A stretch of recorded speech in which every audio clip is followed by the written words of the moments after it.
지금 영국의 분위기는 말 그대로 충격 그 자체다. 중국이 일본 대기업 소속 직원 803명을 사실상 인질로 붙잡고 출국을 봉쇄해버렸기 때문이다.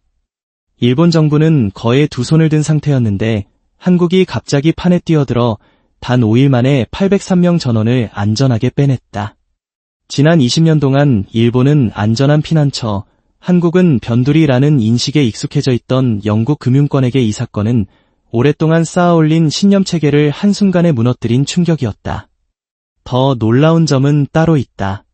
알고 보니 한국이 무려 10년 전부터 시브리즈라는 비밀 우회망을 조용히 구축해왔다는 사실이다. 도대체 그 사이에 무슨 일이 있었던 걸까?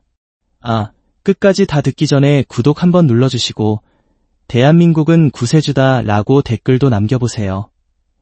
여러분도 같은 생각인지 궁금하니까요. 깊은 밤 고요하던 사무실을 휴대전화 벨소리가 갈라놓았다. 새벽 1시 15분. 화면에 다케다 노부유키라는 이름이 뜨는 순간 가슴이 쿵 내려앉았다. 영국 국적을 가진 일본인 친구, 20년 넘게 알고 지낸 그가 이런 시간에 전화할 리가 없었기 때문이다. 그의 목소리는 떨리고 있었다. 마이클, 나 지금 상하이에 있는데 큰일 났어. 그는 중국 공안이 방금 공장에 들이닥쳐 갑작스럽게 조사를 시작했다고 말했다. 전 직원의 휴대폰을 전부 회수해갔고 일부는 따로 끌려가 조사를 받고 있다는 것이었다. 내 손에 들린 커피잔이 미세하게 흔들리면서 표면에 커피가 일렁거렸다. 다케다는 이름만 안보 점검이지 분위기가 심상치 않다고 덧붙였다. 게다가 직원 가족들까지 공항에서 막혀 출국 자체가 차단되고 있다는 것이다. 통화가 끝나자 사무실은 다시 조용해졌지만 내 머릿속은 전혀 그렇지 않았다. 불과 몇 시간 전까지만 해도 나는 글로벌 실드 전략연구소의 파트너 마이클 세퍼드라는 이름으로 회의실에 앉아 있었다. 나는 런던 시티 한복판에서 3대째 금융업에 종사해온 집안에서 태어났다. 런던 스쿨 오브 이커노믹스를 졸업하고 옥스퍼드에서 경영학 석사를 마쳤다. 2000년대 초부터 글로벌 투자은행에서 원자재, 에너지, 희토류 시장을 담당했고 특히 2010년대 이후에는 중국과 일본 사이의 공급망 분석으로 이름을 알렸다. 나는 거의 전형적인 극단적 합리주의자에 가깝다. 숫자와 그래프, 통계표만 믿고 감정은 잘 꺼내 보이지 않는다. 대신 냉소적인 한마디로 상황을 정리해버리는 스타일이었다. 그런 나에게는 아버지에게서 물려받은 돌처럼 단단한 신념이 하나 있었다. 일본은 안전한 피난처다. 한국은 어디까지나 주변부일 뿐이다. 런던시티에서 전설적인 채권 트레이더로 불리던 아버지는 이 말을 주문처럼 반복하곤 했다. 2001년 아직 대학생이었을 때 나는 아버지의 투자 보고서를 읽었다. 그 안에서 한국은 노동시장 불안, 기술 수준 미흡, 정치 리스크가 큰 나라로 분류되어 있었다. 2010년 일본 출장을 갔을 때는 현지 임원이 이렇게 말하는 것을 직접 들었다. 한국은 싸구려 하청업체일 뿐입니다. 잘해봐야 좀 나은 동남아 국가 수준이죠. 그때 나는 고개를 끄덕였다. 나에겐 너무도 당연한 평가처럼 들렸기 때문이다. 그래서 내 커리어 내내 한국이 끼어있는 보고서는 거의 항상 비중 축소, 리스크 과다라는 꼬리표를 달고 나갔다. 한국 관련 대형 투자 확대에 도장을 찍어준 적은 단 한 번도 없었다. 그리고 아이러니컬하게도 그런 판단 덕분에 나는 아시아 리스크 전문가라는 타이틀까지 얻었다. 그런데 그날 밤 내 컴퓨터 화면에 아주 이례적인 자료 하나가 떠 있었다. 제목부터가 심상치 않았다. 중국 내 일본 산업 인질화 시나리오 조기 경보 보고서. 나는 대충 훑어보았다. 중국 내 생산에 의존하는 일본 주요 기업 비율 64.7%, 중국을 경유하는 전자부품 비중 70% 이상, 중국에 체류 중인 일본인 임직원 및 가족 수 약 14만 명. 입꼬리가 살짝 올라갔다. 보고서 하단에는 작성기관이 적혀 있었다. K-Stream. 또 한국이군. 나는 속으로 중얼거렸다. 위기를 부풀려서 자문료 받는 데 능한 딱 그런 회사 냄새가 나는데. 그렇게 툴툴거리며 보고서를 끄려는 순간이었다. 하지만 다케다의 전화를 받은 이후 똑같은 문서가 전혀 다른 의미로 보이기 시작했다. 본문에는 이런 문장이 있었다. 중국은 일본의 산업을 인질로 삼는 작전을 준비 중이다. 화면 한쪽 구석에는 작은 로고와 함께 송리너 시니어 애널리스트 K스트림 스트래터지 인스티튜트라는 이름이 박혀 있었다. 그래도 나는 쉽게 믿지 않았다. 한국 회사가 쓴 보고서를 내가 왜 고지곳대로 믿어야 한다는 말인가. 그런데 가슴 어딘가에서 알 수 없는 불편함이 스멀스멀 올라오기 시작했다. 혹시 내가 뭔가를 놓치고 있는 건 아닐까?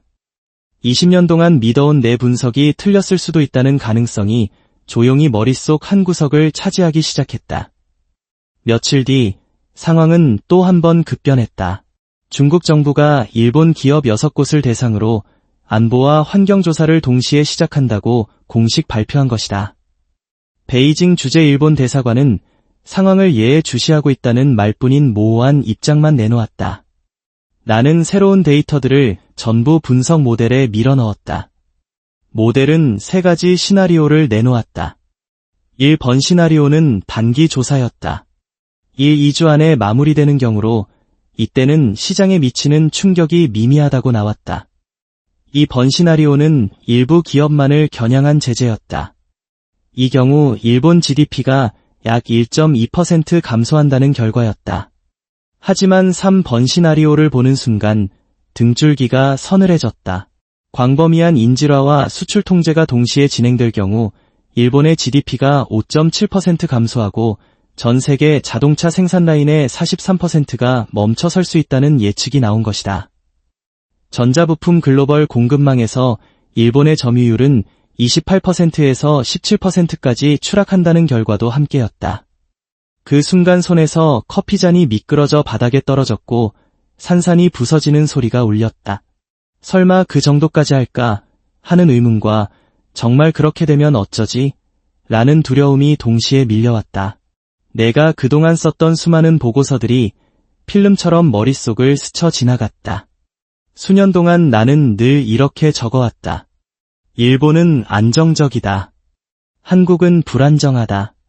그 보고서를 근거로 수많은 펀드와 보험사, 연기금들이 일본에 수십억 달러를 더 얹어 투자했다. 만약 3번째 시나리오가 현실이 된다면 문제는 내가 틀렸다는 데서 끝나지 않는다. 전 세계 금융 시스템 전체가 흔들릴 수 있는 일이었다. 같은 시각 도쿄의 정부 청사에서도 비공개 내각 회의가 열리고 있었다. 외무성은 외교 채널로 충분히 풀 수 있다고 주장했다. 경제산업성은 단기간에 공장을 옮기는 건 현실적으로 불가능하다고 맞섰다.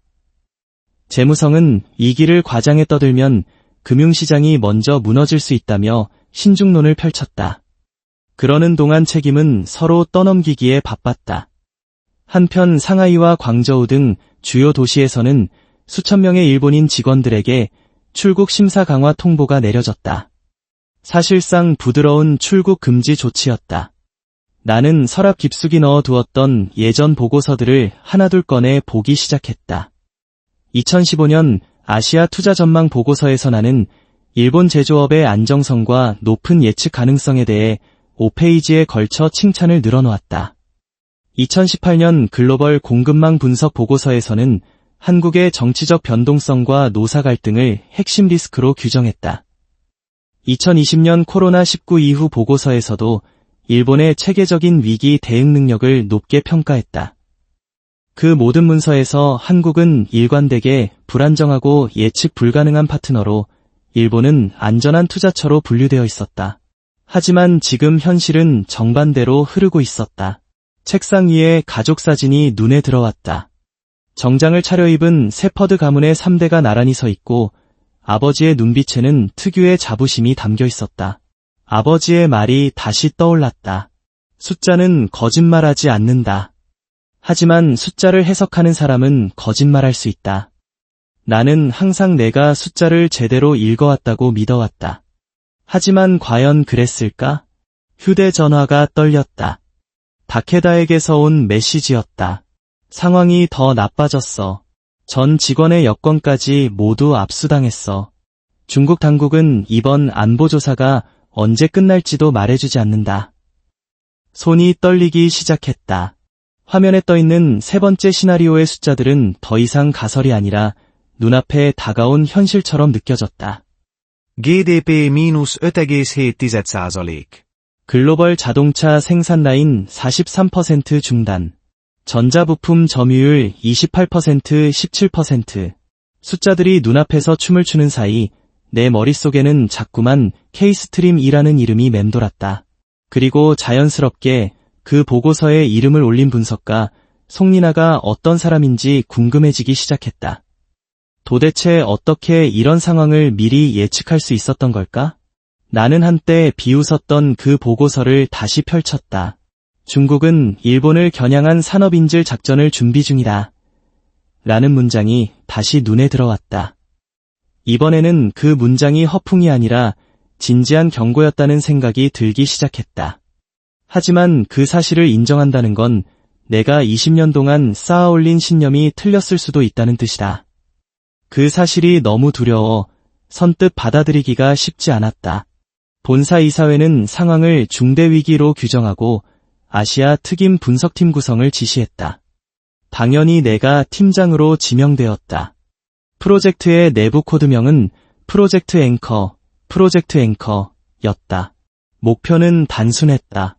일본이 중국 리스크에 휘말려 침몰하기 시작할 경우 그 대신 버팀목이 되어줄 공급망과 인력 피난처를 찾아내는 것. 화이트보드에는 후보 국가들의 이름이 적혀나갔다. 인도, 베트남, 태국, 말레이시아. 한국은 애초 후보 목록에조차 없었다. 아마 나도 모르게 의식적으로 제외했을 것이다. 20년 동안 체화된 편견이 무의식 속에서 작동하고 있었던 셈이다. 그때 한 젊은 분석관이 조심스럽게 손을 들었다. 한국의 K스트림이 이미 관련 모델을 갖고 있는 것 같습니다. 지난 10년 동안 일본, 중국 리스크를 꾸준히 경고해온 고디더군요.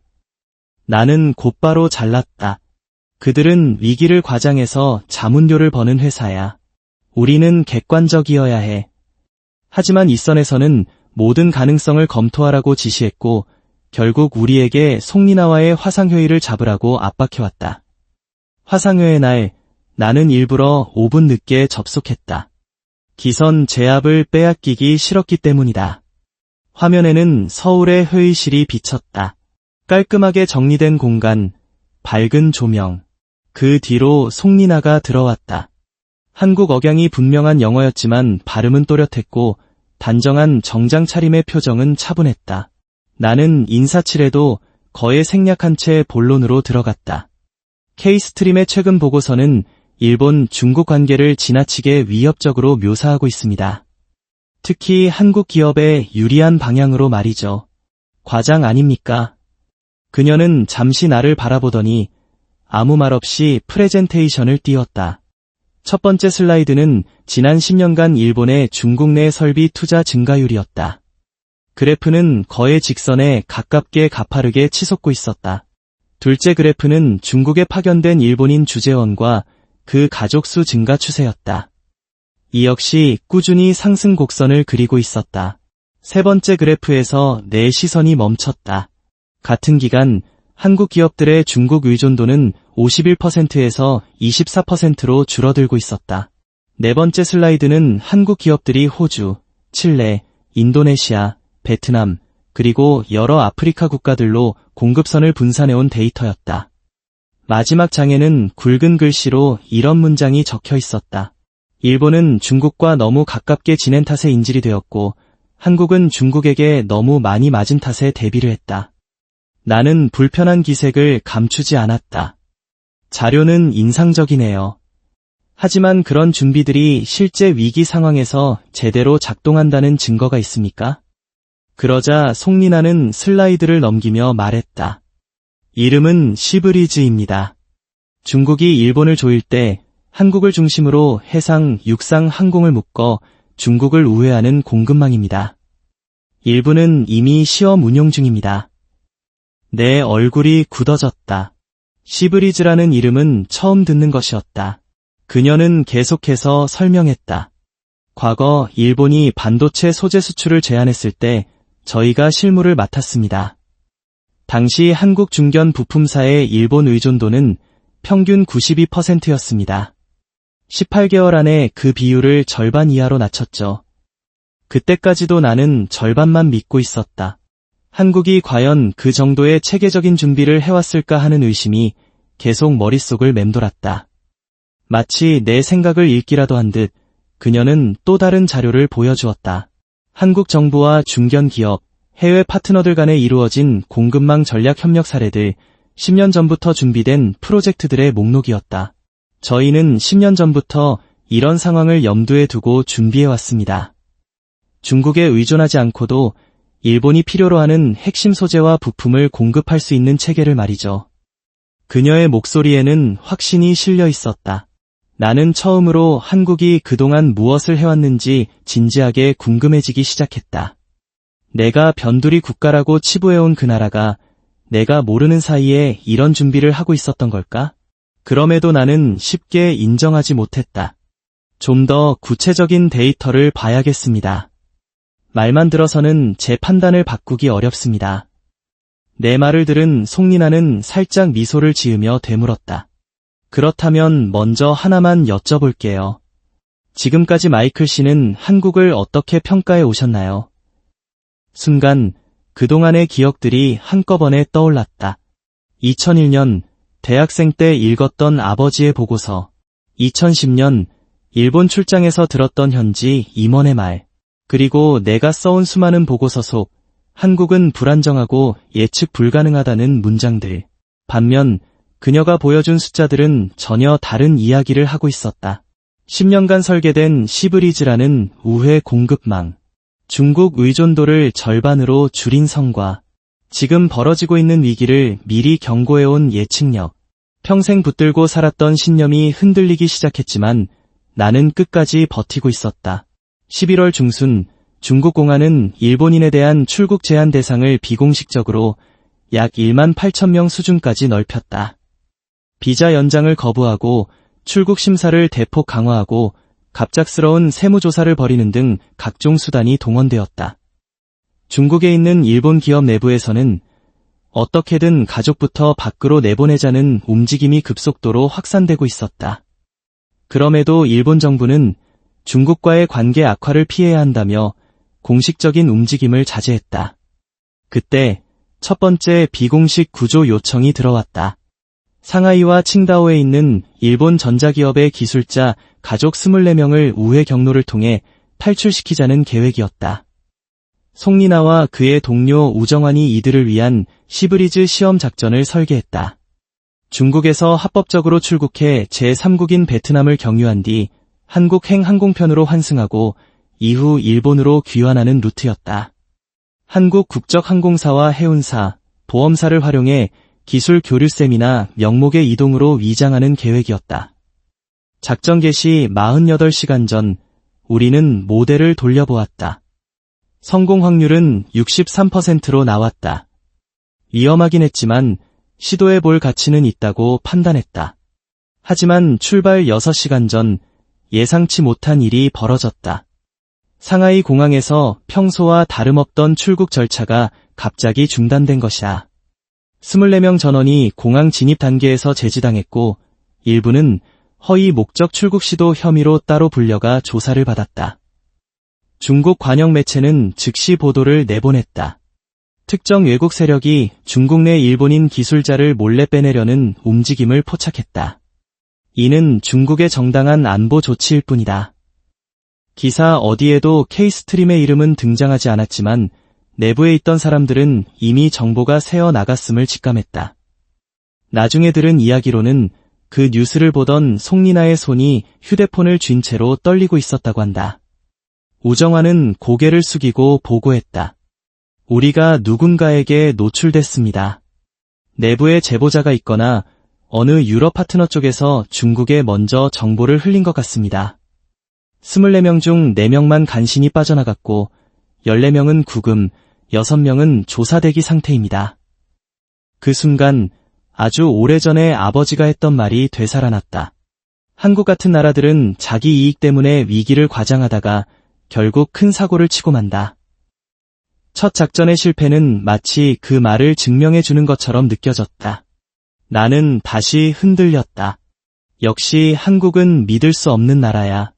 내가 맞았던 거지 그렇게 생각했다. 그러나 얼마 지나지 않아 내부 조사 결과가 나왔다. 정보를 유출한 쪽은 한국이 아니었다. 내가 오랫동안 신뢰해온 유럽 파트너사 소속 직원이었다. 중국 시장에 남고 싶었던 그 파트너사의 일부 인물이 한국이 위험한 도발을 하고 있다고 먼저 중국에 연락했던 것이다. 나는 충격을 받았다. 위험한 건 한국이 아니라 내가 안전하다고 믿어온 서구의 네트워크였구나. 그날 밤 나는 런던 사무실에 혼자 남아 창밖을 바라봤다. 템스강 위로 시티의 불빛이 반짝이고 있었지만 머릿속은 온통 뒤엉켜 있었다. 24가구의 일본인 가족, 그중 14명은 중국에 구금되어 있고 그 안에는 8살짜리 아이도 임신한 여성도 있었다. 숫자로만 보던 리스크가 갑자기 얼굴을 가진 구체적인 사람들로 다가왔다.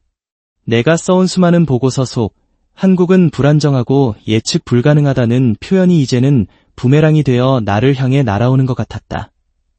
정작 예측 불가능했던 것은 내가 안전하다고 믿어온 서구의 파트너들이었고 먼저 배신한 쪽도 그들이었다. 그때 송리나에게서 메시지가 도착했다. 실패했지만 포기하지 않겠습니다. 더 안전한 방법을 찾겠습니다. 짧은 문장 속에서 나는 한국 특유의 끈질긴 기질을 느꼈다. 맞으면서도 버티고 다시 일어나는 민족성 같은 거 말이다.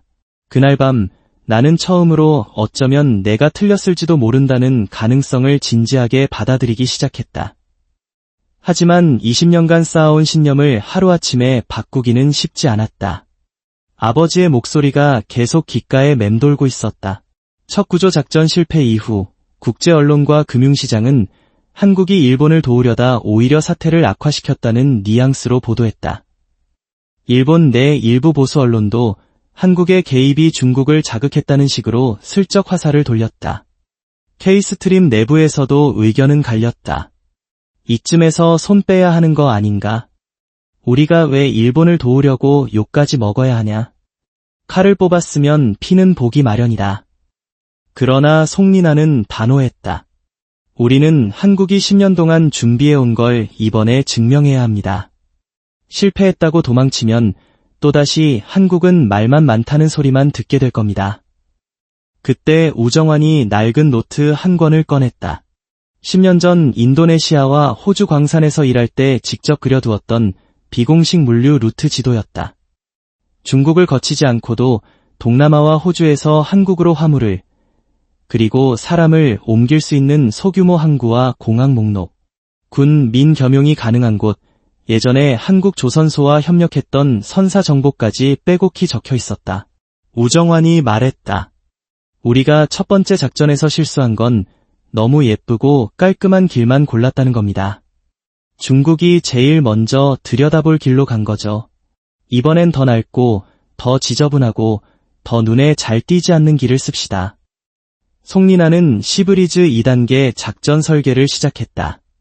이번에는 출발 지점을 대형 거점 도시가 아니라 중형 도시의 국내선, 국제선 연결 공항들로 분산시켰다. 일본인 기술자와 가족들은 여러 그룹으로 쪼개져 기술 교류단, 국제학술대회 참가자, 가족 병문안 방문객 등 각기 다른 신분으로 위장되었다.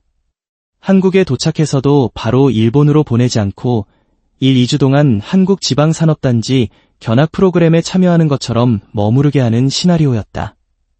그 계획을 보는 순간 본능적인 생각은 하나였다. 너무 위험하다. 그래도 나는 모델에 넣어보았다.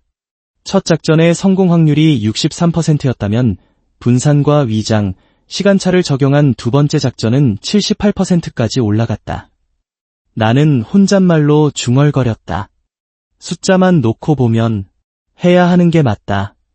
그러나 머릿속에서는 여전히 아버지의 말과 내 커리어 전체가 목소리를 높이고 있었다.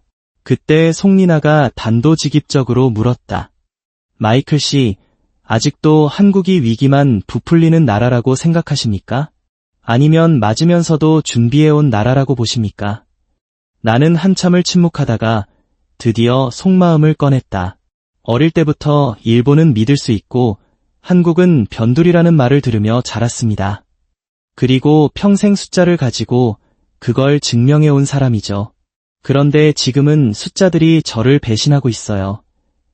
송리나는 잠시 나를 바라보다가 말했다. 숫자가 마이클 씨를 배신한 게 아닙니다.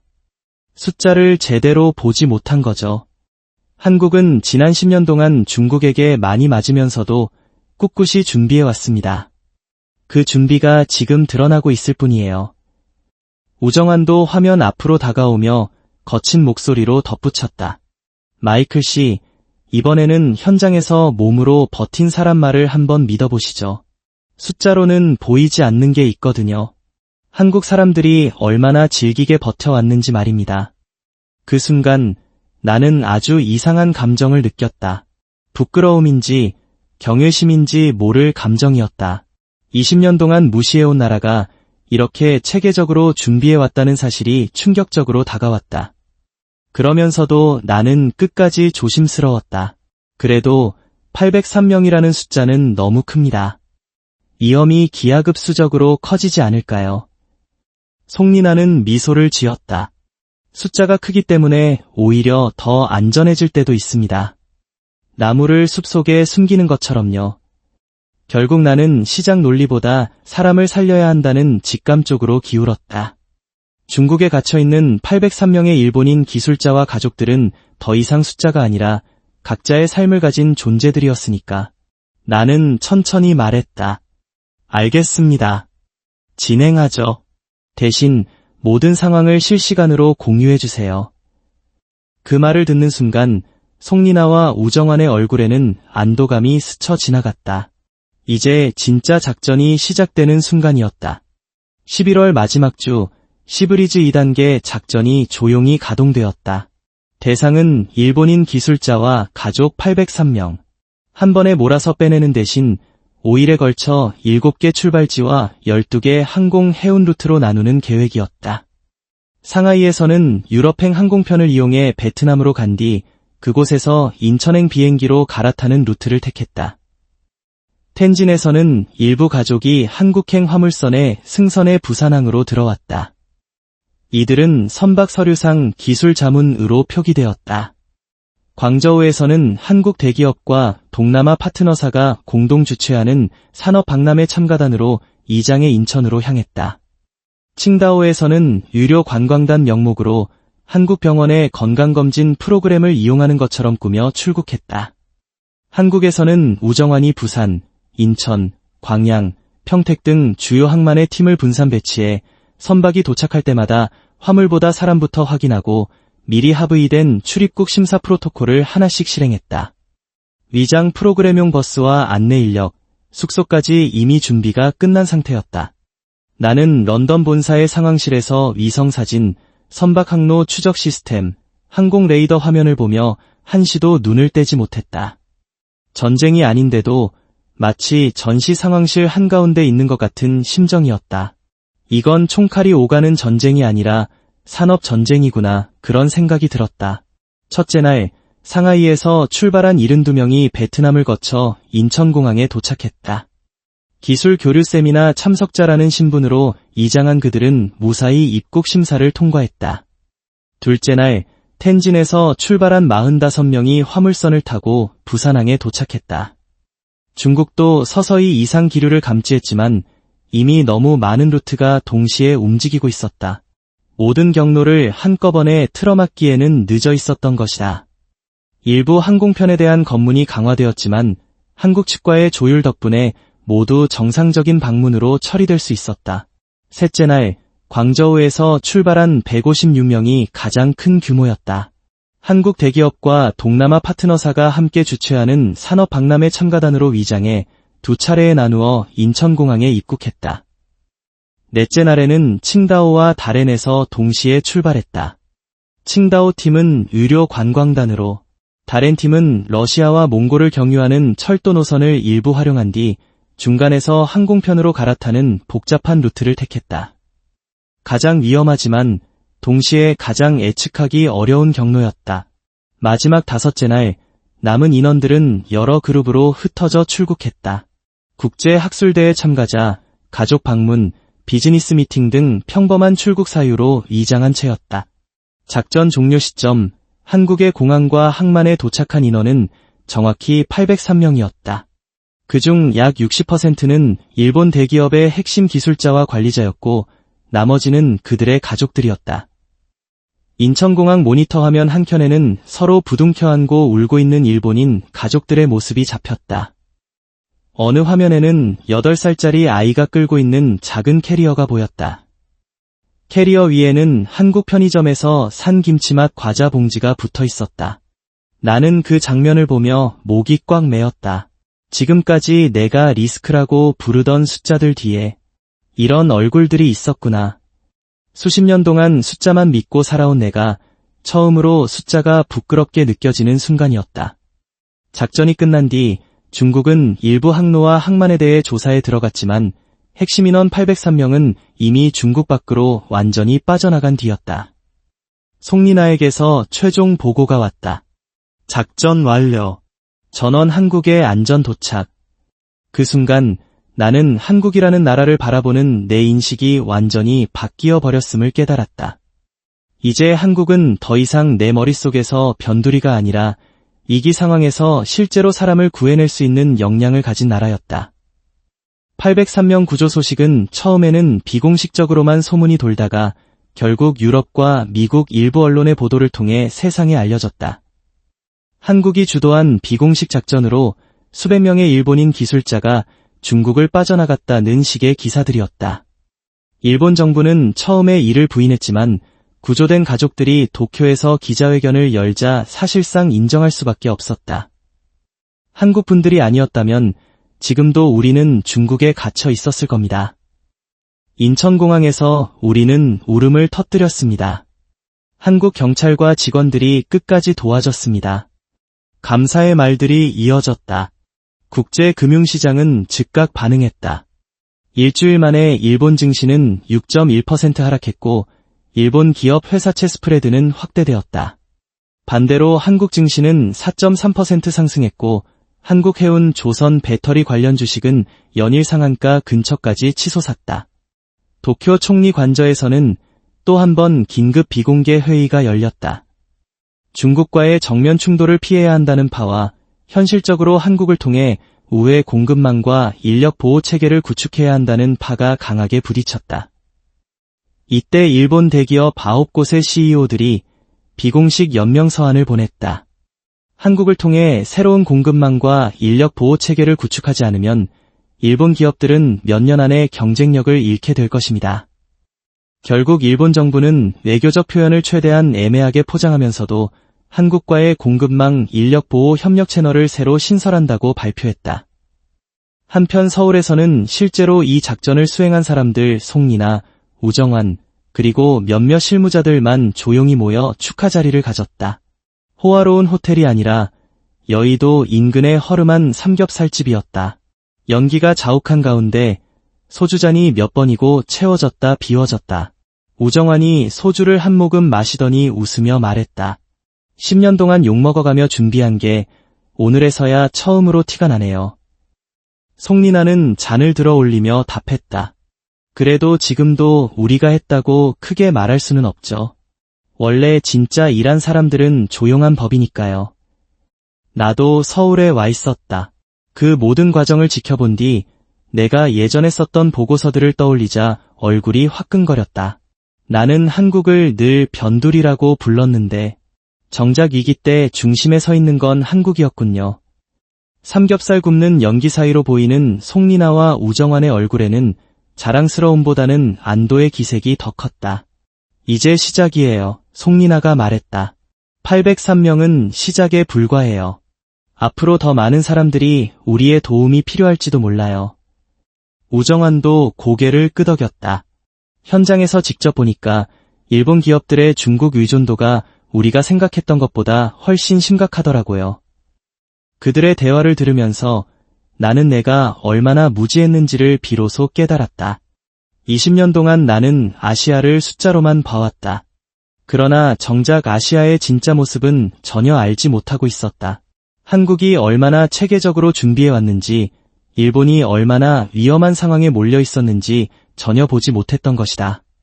그날 밤 한강 야경을 바라보며 나는 처음으로 한국이라는 나라의 진심으로 경외심을 느꼈다. 맞으면서도 준비하는 나라, 조용히 일하면서도 결정적인 순간에 능력을 폭발시키는 나라. 내 휴대폰에는 런던 본사에서 온 메시지가 쌓여갔다. 이번 사건에 대한 긴급 분석 보고서를 요청하는 내용들이었다. 나는 알고 있었다. 이번에 내가 쓰게 될 보고서는 과거의 것들과는 완전히 다를 것이라는 사실을. 12월 초 글로벌 실드 전략연구소는 연말 리스크 보고서 개정판을 준비하고 있었다. 나는 내 이름이 걸린 보고서 파일을 열어 한 문단을 과감하게 통째로 지웠다. 한국의 정치 노동 리스크는 여전하며 공급망 파편화 우려가 상존한다라고 적힌 문단이었다. 그리고 그 자리에 새로운 문장을 썼다. 한국은 지난 10년 동안 중국 의존도를 51%에서 24%로 낮추는 한편 호주, 동남아, 남미, 아프리카와의 공급망을 촘촘히 엮어왔다. 일본이 중국과 너무 가깝게 지내는 바람에 인질이 되는 동안 한국은 맞으면서도 준비하는 나라가 되었다. 숫자들도 이를 뒷받침했다. 10년 전과 비교해 한국의 대중 의존도는 51%에서 24%로 줄었고 한국을 경유해 조정되는 희토류 리튬 니켈 물량은 전 세계의 약 18%에 달했다. 일본과 유럽 주요 기업의 한국 경유 공급망 비중도 30%를 넘어서고 있었다. 나는 보고서 마지막 페이지에 분명하게 이름을 적었다. Author Michael Shepard. 그리고 그 옆에 작은 각주를 하나 달았다. 나는 20년 동안 일본은 안전하고 한국은 주변부다라는 말을 듣고 자랐으며 그렇게 믿어왔다. 그러나 이번 위기는 그 반대를 증명했다. 21세기 산업 질서의 중심은 도쿄도 베이징도 아닌 서울이다. 한강이 내려다 보이는 카페에서 송린아는 내 보고서를 노트북으로 읽으며 미소 지었다. 옆에서 종이컵에 담긴 커피를 마시던 우정환이 말했다. 보고서야 뭐, 현장에서는 이미 다 알고 있던 얘기죠. 나는 조용히 말했다. 이번에야 깨달았습니다. 숫자만 보고 아시아를 이해하려 했던 게 완전히 틀렸다는 거려. 한국은 통계표의 한 줄이 아니라 사람들을 실어 나르는 배이고 비행기였어요. 송린아는 고개를 끄덕였다. 숫자 뒤에는 항상 사람이 있어요. 그 사람들의 삶이 있고요. 우정환이 덧붙였다. 우리는 10년 전부터 알고 있었어요. 언젠가는 이런 날이 올 거라는 걸, 그래서 준비했던 거고요. 나는 커피잔을 내려놓으며 생각했다. 한국은 정말 맞으면서 배우는 나라구나. 1997년 외환위기 때 IMF의 혹독한 구조조정을 견뎌냈고 2008년 글로벌 금융위기를 버텨냈으며 2019년 일본의 경제보복까지 스스로의 기회로 바꾸어냈다. 위기 때마다 쓰러지지 않고 오히려 더 강해져서 일어선 나라였다. 그날 밤 인천공항에서 일본인 구조자들의 마지막 비행편을 배웅하면서 나는 분명하게 깨달았다. 20년 동안 내가 믿어온 일본 안전 신화는 착각이었고 한국을 낮춰보던 내 편견이야말로 진짜 위험한 것이었다.